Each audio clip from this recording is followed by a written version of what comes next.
वेश्या व्यवसायासाठी थायलंडमधून आणलेल्या मुलींची खंडणी विरोधी पथक गुन्हे शाखा ठाणे शहरकडून सुटका।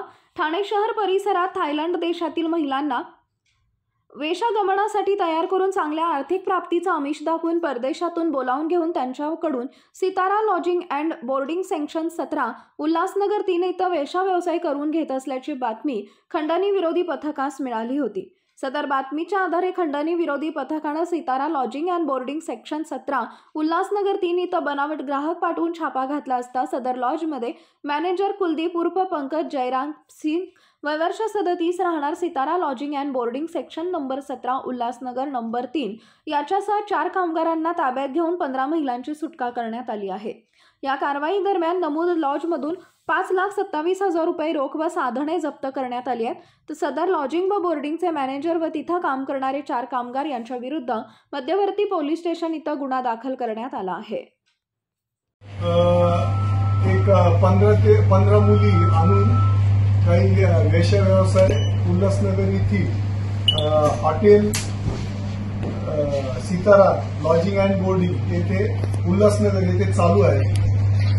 तर त्या बातमीवरनं आमची खंडणी विरोधी पथकातील PI Naresh Pawar, PSI Rathod, API Taramale साहेब तसेच सर्व खंडणीतले इतर सर्व अधिकारी व कर्मचारी यांनी तिथे एक सापळा रचून बातमीप्रमाणे ती खात्री केली आणि तिथं त्या खात्री पटल्याने तिथं रेड केली असता तेथे एकूण 15 बँकॉकवरून आणलेल्या मुली आणि एकूण 5,27,000 रुपये रोख कॅश तिथं मॅनेजर नामे कुलदीप उर्फ पंकज जयराम सिंग राहणार उल्हासनगर याच्याकडनं ते प्राप्त झालेले।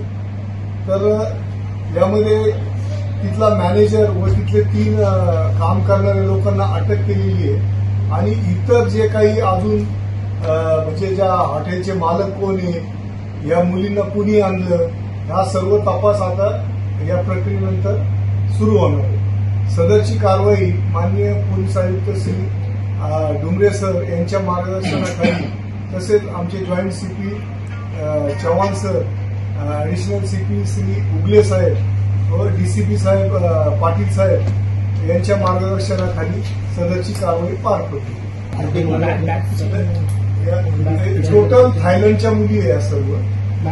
तर थायलंडवरनं त्यांनी खास प्रॉसिक्युशनसाठी आणल्याचं प्राथमिक दर्शनी तपासात निष्पन्न झाले। त्यांच्याकडे पासपोर्ट वगैरे अजून आता त्याबाबत सर्व तपास होणार आहे। ही आता रेड झालेली आहे, रात्री 1 वाजता ही कायदे प्रोसेस पूर्ण झाली आणि आता यानंतर अटक करून त्यांची हे सर्व माहिती घेतली जाईल। यामध्ये अजून म्हणजे मॅनेजरला अटक केली आहे, त्याला अटक करून PCR घेऊन यातला मुख्य आरोपी कोण आहे किंवा लॉज मालक कोण आहे, या मुलींना कुणी आणलं होतं, हे सर्व तपास यानंतर होणार। आरोपी एकच आहे का सर? सध्या आता मॅनेजर आणि त्याचे 3 जे वॉर्ड बॉय आहे तिथले अटेंडन्स त्यांना अटक केली। 4 लोक एकूण 4